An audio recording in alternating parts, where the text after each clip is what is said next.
La musique, c'est probablement un des éléments les plus importants en production vidéo. C'est ce qui donne le ton à tes vidéos, c'est ce qui crée des émotions dans ton montage. Et trop de gens choisissent n'importe quelle musique et prennent pas le temps de bien rechercher. Puis ça, selon moi, c'est une des pires erreurs que tu peux faire.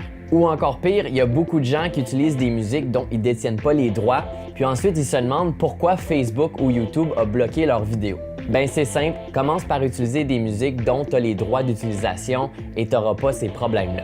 Fait qu'aujourd'hui, dans cette vidéo, je vais vous montrer quels sites, quelles ressources nous on utilise pour télécharger de la musique pour nos vidéos.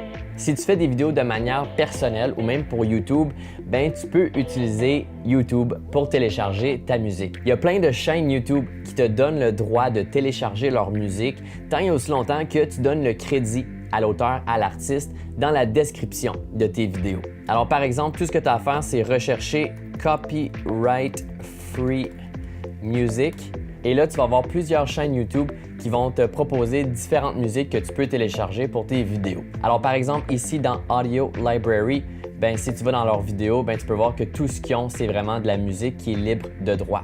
Ensuite, tout ce que tu as à faire, c'est copier-coller le URL de la vidéo comme telle, de la musique que tu veux télécharger, sur un site comme youtubemp3.com pour télécharger la musique sous forme de MP3. Et si on va voir dans la description d'une des vidéos, ben, on peut voir que c'est écrit « You're free to use this song in any of your YouTube videos, but you must include the following in your video description. Copy and paste ». Alors en gros, tout ce que tu as à faire, c'est copier et coller ce bout d'information ici dans la description de ta vidéo et tu vas être couvert par la suite.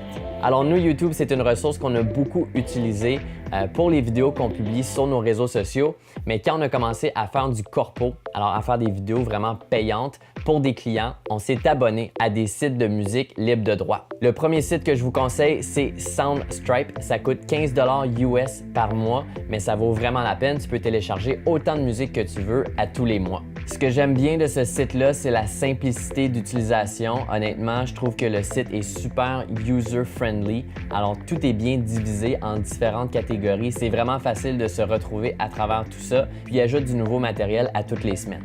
Ça fait presque 2 ans qu'on utilise ce site-là, puis honnêtement, on n'a jamais manqué de musique. Le deuxième site dont on est membre, c'est Artlist. Artlist coûte 200 US par année, alors c'est un petit peu plus cher que Soundstripe, mais il y a aussi une belle sélection. Ceci dit, je dois avouer que je l'ai moins utilisé que Soundstripe.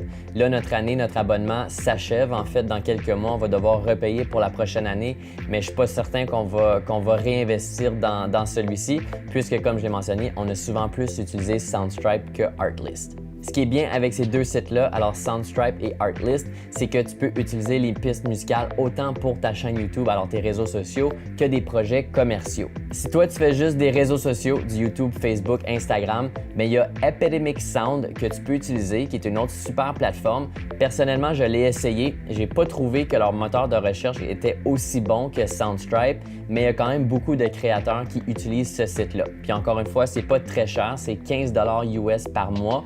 Cependant, contrairement à Soundstripe et Artlist, la grosse différence avec Epidemic Sound, c'est que si tu payes le 15 $ US par mois, ben, tu ne peux pas utiliser ces chansons-là, ces musiques-là pour tes projets corpo. Si c'est ce que tu veux, tu vas devoir créer un compte business et là, ça coûte beaucoup plus cher. On parle du 140 US par mois. Fait que c'est pourquoi nous, on a choisi d'investir dans les deux autres plateformes plutôt que celle-ci.